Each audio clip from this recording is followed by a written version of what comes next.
प्रेम से बोले उमापति महादेव की जय। आदि शक्ति मैया भवानी की जय। श्री गणेश भगवान की जय। एक बार प्रेम से बोलो गुरु बहना सचे दरबार की जय। हर हर महादेव, हर हर महादेव। महादेव जी के चरणों में प्रणाम करतनी, प्रणाम स्वीकार करें। आदि शक्ति मैया भवानी के चरणों में प्रणाम करतनी, प्रणाम स्वीकार करें। जितना गुरु भैया गुरु दीदी यूट्यूब चैनल से जुड़ल बानी, वीडियो के देख रहल बानी, सबका चरणों में प्रणाम करतनी, प्रणाम के स्वीकार करें। भैया दीदी एगो सुगा के कथा लेके आइल बानी।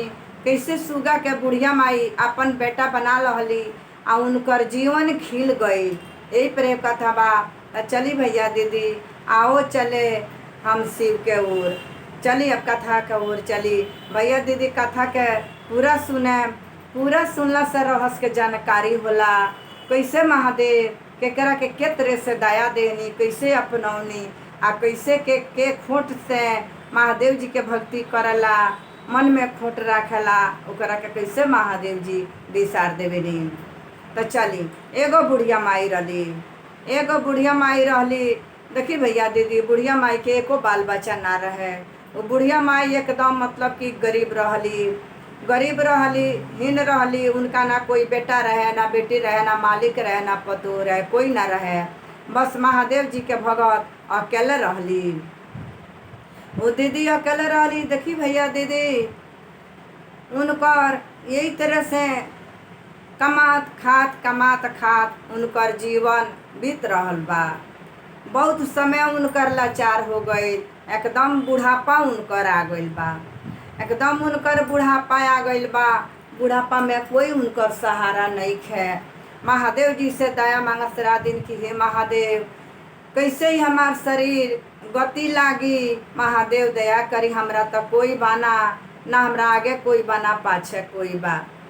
तो महादेव गुरु शिष्या पर कैसे दया करतनी, का करतनी। देखी भैया दीदी एगो सुगा उनका अंगना में आके गिर गई, एगो सुगा उनका अंगना में आके गिर गई। वो सुगा के एगो पैर टूट गई रहे, वो सुगा के एगो पैर टूट गई रहे, ओकरा चलल ना जाइल जा। वो दीदी के अंगना में आके सुगवा गिर गई। जब सुगवा गिर गई केनहो से ई बुढ़िया माई आवत तारी, देखत तारी, कहत तारी कि हे महादेव गुरु, हे माँ भवानी, अरे तो सुगवा के गोड़वा टूट गइल बा, तब नु आंगनवा में गिर गइल बा, एकरा से चलल नहीं खे जाइल जा, उड़त के तरह से होई।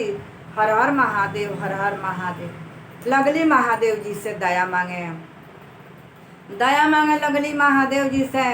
देखी भैया दीदी दया मांगा तो सुगवा के गोदी में उठा लहली, आ गोदी में उठा के लगली और सुगवा के मुड़िया उर से सुगरावे, सुगरावत खिलावत प्यार दुलार देवे लगली। देख तारी तो गोड़वा एगो टूट गई रहे।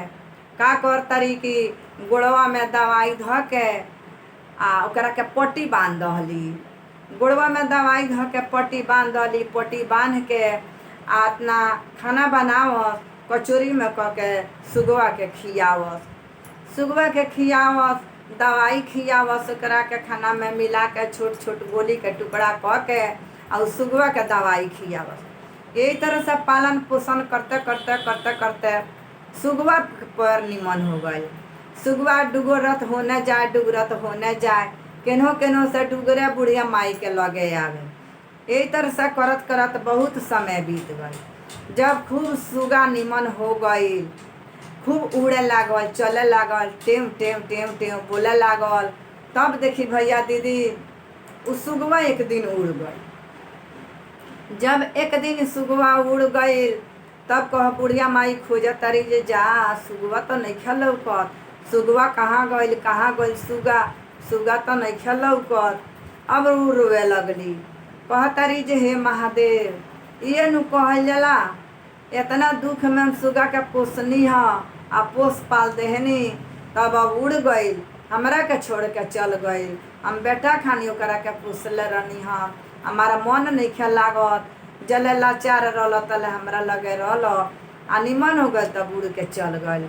यही तरह से नु कहल जाला जे अपन बाल बच्चा जले बच्चा रहेला तले ओकरा के पोसल जाला, शादी ब्याह कइल जाला।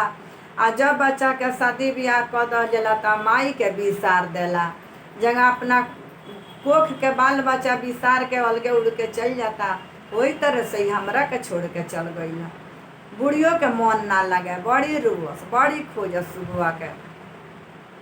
देखिए भैया दीदी, एक दिन के बात है कि सुगवा कहीं से उड़ते आइल आ एगो अनार के दाना इनका अंगना में गिरा दहलक। एगो अनार के दाना इनका अंगना में गिरा दहलक सुगवा। जब अनार के दाना अंगना में गिरा दहलक, केनो से आवतारी तो कहतारी कैसन एगो अनार के दाना हमरा अंगनवा में गिरल बा, कैसन ना कह के अपना काम में लागले रह गई। तले बिहानी पहर फिर सुगवा आई अंगना में बैठ के टेव टेव टेव टेव बोले खोजे बुढ़िया माई के। बुढ़िया माई के नो लौकस ना, तले बोलिए सुन के घर में से निकलल। घर में से निकलल या कह तारी का हो बेटा चल अइल ह, मन पर गईनी ह, चल अइल। अरे तारा बिना हमारा मन नहीं खेल लागल, ना रहब तो ठीक बा, लेकिन कबो कबो तनी बुढ़िया माई के देखे तू आवत रही। ए तरह से कह तारी ये कहीं तू देखे आवत रही बुढ़िया माई के। तले सुगा फिर टेव दे कह के उड़ गए। जब सुगा उड़ गए फिर अब देखी कुछ दिन के बाद वही जवन बिहवा अंगना में तोतवा सुगवा गिरौले रहे, खूब सुंदर अनार के पेड़ जाम गए। जब अनार के पेड़ जाम गए, आज देखयान बिहान देखयान पेड़ बढ़त जाए बढ़त जाए बढ़त जाए, बहुत बड़ा गाछ हो गई अंगना में, वृक्ष बहुत बड़का हो गई। ओई में अते अते अनार फरे लगे। जब अनार फर उठा लेलक तब बुढ़िया माई कहतारी जरे सुगवा अनार लिया के दले बा, बड़ी फरल बाटे अनारवा, बड़ी फरल बा अनार। सुगवा लिया के हमरा के अनार देले बा, हमरा खाए खातिर जे बुढ़िया माई के खाए के नहीं खे। जैसे अनारवा एगो पाकता, बुढ़िया माई कहतरी कि अनारवा के अब हम फोड़े, एकरा के फोड़ के अनारवा के देखल जाई कि एमे से कितना दाना निकलता आ कैसे निकलता। तो देखी भैया दीदी, जैसे अनार के फोड़तारी तैसे अनार के फोड़ला पर में से जोत इतना न चमके लागल कि जोत चमकला से उनकर आँख ना ठहरे, उनकर आँख ना ठहरे। वही जान इतना न तेज चमके जो उनकर आँख ना ठहरे। हीरा मोती सोना चांदी चमचम चमचक भुक भुक भुक भुक बरे लागल।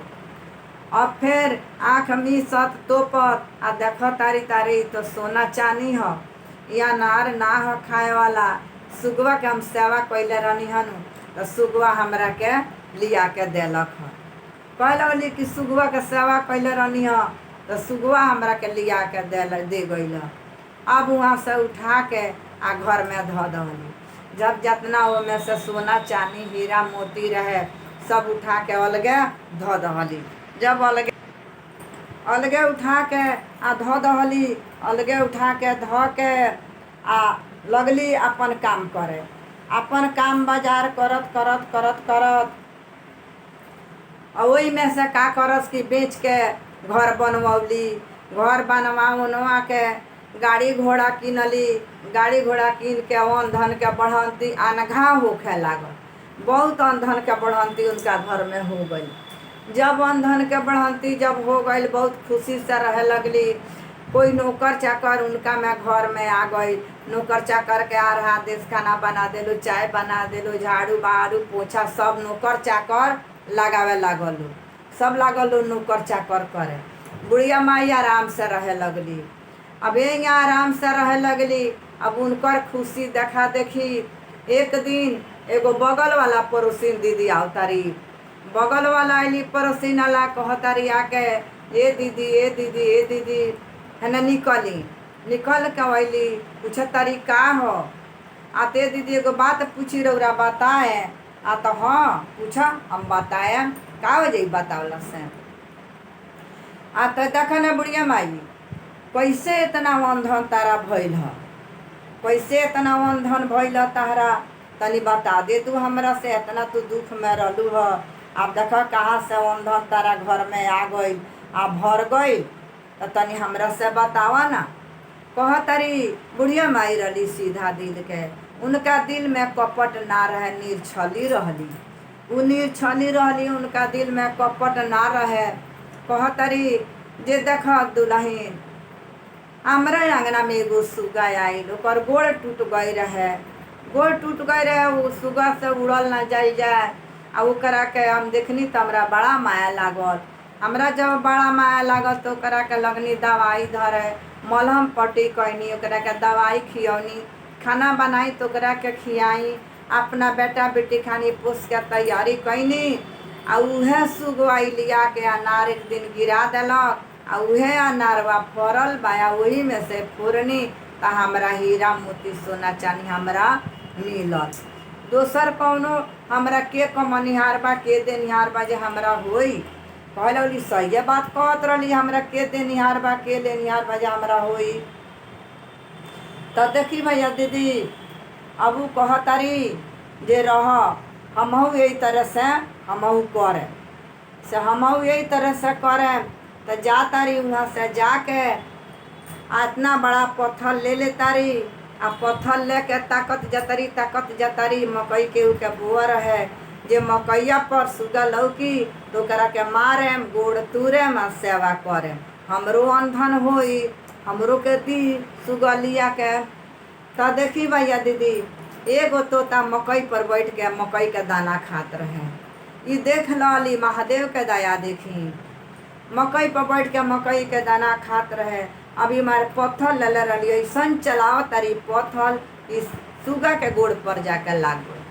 सुगा के गोड़ पर लाग गई। अब तो फदफदाते वही जग गिर गई, सुगा से उड़ल ना जाए, वही जब फदफदाते गिर गई। जब वो गिर गई तभी गईली तो उठा ले ली, उठा के ओकरा के ले अली घर। ओकरा के घर ले अली, आ घर ले आके लगली सेवा करे लगली। महादेव जी के भैया दया, महादेव जी करा के दया दे, ओकरा कहियो कमी ना होई, या कहियो दुख दलिदर घर में ना आई। हर हर महादेव। तो देखी भैया दीदी, ले अली तोतवा के, ओकरा के मलहम पट्टी कैली, ओकरा के दवा बीरो कैली, दवा बीरो क के निमन हो गई। उहो सुगा उड़ गई, एक दिन उहो सुगा उड़ गई। महादेव जी तो कैलाश पर बैठल सब कहानी देख रहल बानी। उहो सुगा उड़ गई। जब उहो सुगा उड़ गई, जाके उनका अंगना में अनार के दाना एगो गिरा देलक। ये रोज झाड़ू लगावस तो देखस कि देखी लिया हमरा के अनार के दाना देले बा, देखी के ना अनार के दाना गिरल बा। रोज ही पहाड़वा करस, पहाड़ा करत एक दिन अनार के दाना लिया के गिरा देले रहे। जब वो अनार के दाना गिरा दहलक तब कहतरी जे हाँ, हमरो घर में धन के बढ़ंती अब होई। अनार के दाना ले के गिरा देले बस, सुगा सेवा कैले बानी। अनार आज देखन बिहान देखन बढ़त लम्हर वृक्ष हो गई। वो में इतना बड़ा बड़ा अनार फरे लागल। जब भैया दीदी अनार फरे लागल, ओई में से एगो अनार पाकता, आ जैसे उ फोड़ा तारी ओई में से हाडा बिरनी सांप गोजर बिखदर निकले लागल। आ निकल के मोद आ इनका के बीने लागल। बड़ी कटाई इनका कैले रहे। वहाँ से अभी भागत अली, आके बुढ़िया माई से कहतरी जे बुढ़ियो तू तो बड़ी धोखाबाज बाड़ू हो, तू हमरा से धोखा कैलू, झूठ बोलू। कहतरू जे तोता लिया के दलक ह, तोता के दहला ना रह, हमरो अंगना में गाछ जामल बा, आम फोरनी तो में से खाली हाडा बिरनी निकलता।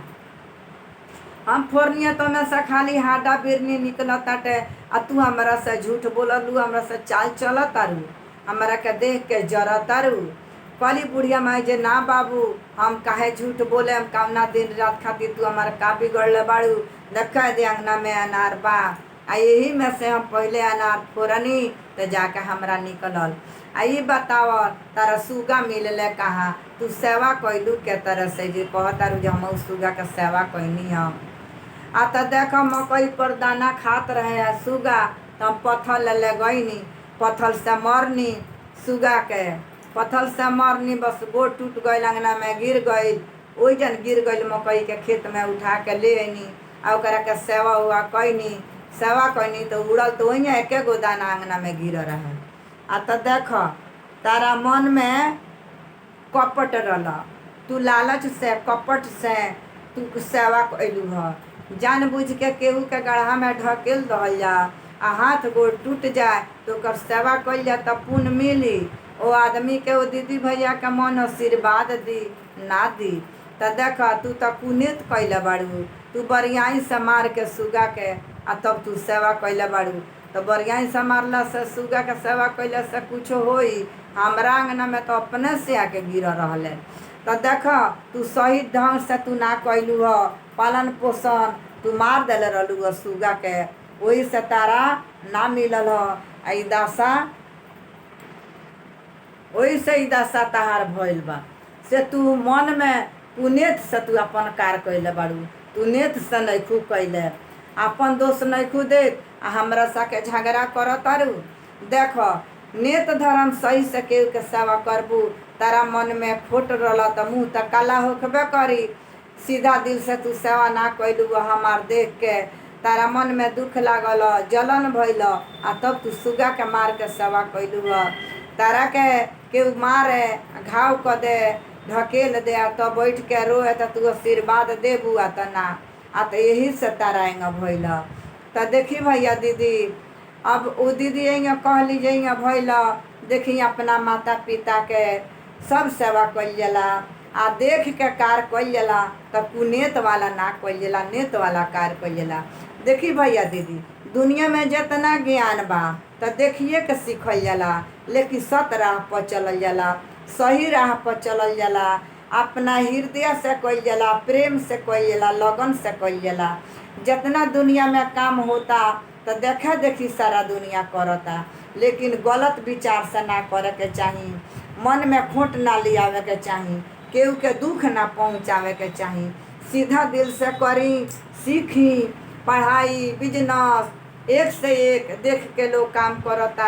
एगो कारीगर के पास एगो कारीगर सीखे जाता तो सीख लेता तो अपन दुकान करता।